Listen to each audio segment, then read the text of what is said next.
Welcome to the Soulful Success Podcast, where we're redefining what it means to live, lead, and succeed. I'm Kyle Diot, a mentor and guide for visionaries and conscious creators who are ready to bridge personal growth, spiritual depth, and practical success. Each week, I'll share honest conversations and grounded insights to help you elevate your life, not by doing more, but by becoming more of who you truly are. This is where ambition meets alignment, and where the next evolution of success begins. Welcome to Soulful Success. There's a particular kind of mental loop most people don't even notice they're in. You turn the same question over, look at it from a different angle, come back to it later, certain that this time something will click. And it doesn't. So you try again. Maybe if you journal it. Maybe if you talk it through. Maybe if you just think a little harder. You've been turning it over, analyzing it, sitting with it, coming back to it, certain that at some point it will finally make sense. What I want to sit with today is what actually becomes available when you stop. Most people don't stop trying to force their answers. They just change the form the forcing takes. Maybe you've been here before, searching for an answer that keeps shifting just out of reach, certain that if you think about it long enough or from the right angle, something will finally click. It might be a decision you can't quite make. What's next in your business, whether to stay or leave, which path to take when two things both feel true. It might be an identity question. Who are you now that you've outgrown the version of yourself that got you here? What you actually want versus who you were conditioned to want. It might be purpose. Why something feels hollow when it looks successful from the outside. And what are you actually here to do? It might be a relationship, a boundary, a timing, whether you're ready, whether now is the right moment, whether to move or to wait. Whatever the question, the response is the same. Go looking for the answer somewhere out there. You're reading, researching, asking people you trust, consuming content, convinced the right piece of information is out there, just out of reach. And then there's a restlessness to it, a sense that if you could just find the right framework, the right perspective, the right words, it would all finally land. You know, the searching feels productive, it has momentum, looks like effort and intention from the outside. But underneath there's a quiet tightening. You're working very hard and not quite arriving. What's actually happening is that you've stopped trusting that the answer might already be inside you. And so the external search isn't just a strategy, it's a way of bypassing your own inner knowing. And this is something you may not even realize that you're doing, but looking outward has become your default. The urgency to find the answer somewhere out there is not the same as actually knowing yourself. So the real issue is that you don't have the answer. It's that you've stopped believing you're the one who has it. There's often a loss of confidence underneath the searching, a quiet erosion of self-trust. You might already have the answer, a sense of what's true for you, but then you start to second guess it. So you look for the external confirmation before you let yourself believe it. Or maybe you'll dismiss what comes from within as just too simple, or not informed enough, or not backed by enough evidence.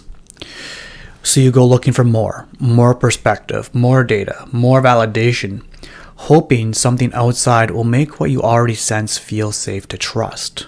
Let me be clear, you are not missing the answer. You've just lost confidence in your ability to recognize when it comes from you. And here's what makes it more complicated. More information doesn't always help. Sometimes it actually creates confusion about what to do or surfaces new areas that feel unresolved. So you'll find something that resonates, but then something else contradicts it. And now you're less certain than when you even started. Or maybe you'll get some new information that reveals a gap, something that you feel you need to understand before you can fully move forward. And this is a slippery slope, and it can start to tip into perfectionism, the sense that you really need to have it all figured out before you're even ready to start integrating anything. So the bar keeps moving, and there's always one more thing to understand first. More information can become a reason to delay trusting yourself and not a path towards it. So think about someone who takes a break from all of it. No new podcasts, no courses, no research. Not really like a planned sabbatical. They just stop consuming. And at first it's uncomfortable. The habitual reach for the input, it doesn't know where to go, and the silence feels like you're falling behind. But then, quietly, something surfaces. Not a new insight from something they've been consuming, but something they already knew. A direction they'd been circling for months, a decision they'd been deferring, a knowing that was already there, but was underneath all the noise. They didn't find the answer, they returned to it. So the searching wasn't what got them there. Stopping the searching was. And this is something that I have direct experience with myself. There was a time where I was over consuming all the different podcasts, books, courses to try to find the answer for myself, to figure out, am I on the right path? What is my calling? What am I supposed to do? And each time I consumed something new, it kind of left me feeling like I just needed something else, something more, something that wasn't quite there yet. And so it kept me from taking action. It kept me from trusting in myself until one day I just kind of got fed up with it. And I knew that I had an inner knowing that I trusted. And I knew that it was time for me to step back from all the learning and start really working on and applying what I've been learning through my time. And that is really when things started to shift for me, when I started to develop my own my self-trust, confidence, and belief in myself by having the moments to have the clarity and to listen to it. So the answer you've been looking for doesn't require more information. It requires more trust in yourself. You haven't been missing the answer. You've just been drowning it out. What gets in the way isn't a lack of knowledge. It's the noise that accumulates on top of your own knowing. So other people's opinions, your own self-talk, the belief that you need to earn your way to certainty before you're allowed to trust yourself. Consuming can actually pull you further away from your own inner knowing. And it's not because the content is wrong, but because it trains you to look outward for only what you can find. So you need to go inward. Over time, this can quietly erode your sense of wholeness. Like you're always a few more insights away from being complete. But you're already whole. And we just need to return to our inner knowing and trust that. So returning to yourself, it isn't a skill you acquire. It's something you remember how to do. The capacity is already there within you. It's always been there. What changes when you stop searching externally isn't that new information arrives. It's that you can finally hear what was already present. The question was never whether the answer existed. It was whether you trusted yourself enough to receive it. And just so I'm clear, this isn't about rejecting information or never learning again. It's about the order of operations. Coming back to yourself first, then bringing in what genuinely supports what you already sense is true. That's a very different relationship with information than using it to replace your own knowing. Returning to yourself asks something that searching externally never does. Patience, self-compassion, and the willingness to trust what comes from within.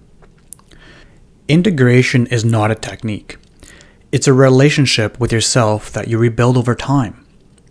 When you start paying attention to your own experiences, your emotions, your responses, your thought patterns, your behavior, what you often notice first is how hard you've been on yourself, how long you've been looking past your own knowing, waiting for something outside to confirm what you already sensed. That's not a failure, it's just information. It shows you where the real work is. And the real work is not in finding the right answer, but in learning to trust yourself as the one who already has it. And along the way, self-compassion is what makes this possible. It's not a soft addition, but a foundation. We need to have our own back. You need to have your own back. And the best way to do that is being compassionate with yourself and being understanding with yourself, just like you would anyone else in your life about what you've been going through and what's to come. Without it, the moment something surfaces within you, you'll dismiss it, you'll second guess it, and go looking for confirmation again. With it, you can stay with what's true long enough to actually let it land. So when you stop overriding your own knowing, life starts to organize around it. Not because you figured it out, but because you finally stopped talking yourself out of what you already know. Now, something to be aware of is that there's something quietly confronting about realizing you've had the answers all along, because it means the searching wasn't necessary, and that's a hard thing to sit with at times. Especially if the searching has been a significant part of how you've moved through the world. But it also means you don't have to go anywhere to find what you're looking for. You don't need to learn one more thing before you're ready. You don't need to wait until everything's figured out. The next step isn't more information. It's a moment of listening to yourself. The clarity you've been looking for hasn't been absent. It's been waiting for you to stop looking somewhere else. And there's something for you to sit with as we wrap this up for today. Is where have you already known the answer and looked past it anyway? I hope something landed. And if it did, just sit with it. I'll see you next week. Before you go, I want to invite you to slow down for a moment and notice what stood out for you in this episode. There's nothing to do with it, no insight to apply, no conclusion to reach. Just notice what stayed with you. A phrase, a feeling, or a moment that felt familiar in your body. Sometimes the most important shifts don't happen through action, but through allowing something to be seen and felt. Thanks for taking this time for yourself. I'll see you next time.